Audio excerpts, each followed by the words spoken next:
Thank you for asking that question. That reminds me that I kind of skipped over something important.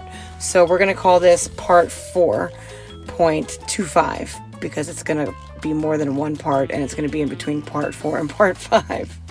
So part 4 was April 11th when I got arrested. On April 12th, I sent this message to the chief. Please pause to read.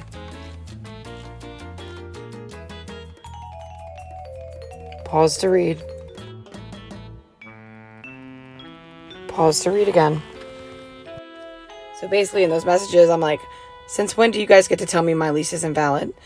And he's like, oh, I don't know what you're talking about. Gives me some vague political answer.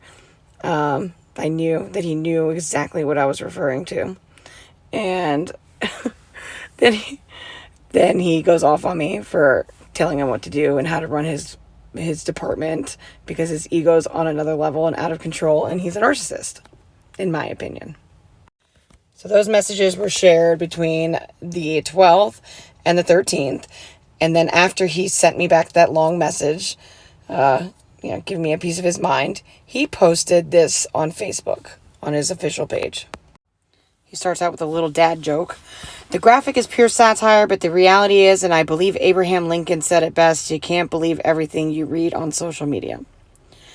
Over the past week or so, a number of people have messaged me to share a series of TikTok videos created by a member of our community who really seems to enjoy the attention she's getting by claiming our department is indifferent to a child abuse allegation. Ultimately, at the conclusion of our investigation, we made an arrest in this case.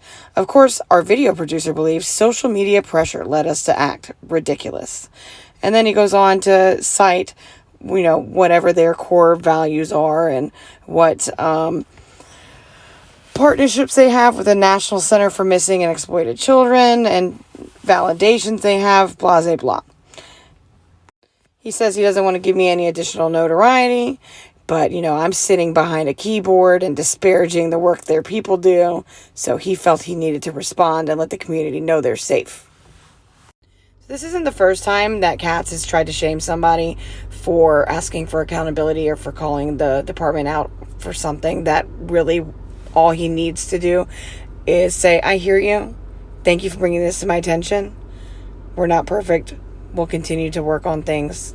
This is why we need the public to bring things to our attention. Thank you. Dude, things would go so much smoother for him if his ego wasn't so big. But usually when he does this, he posts something similar to what he posted about me.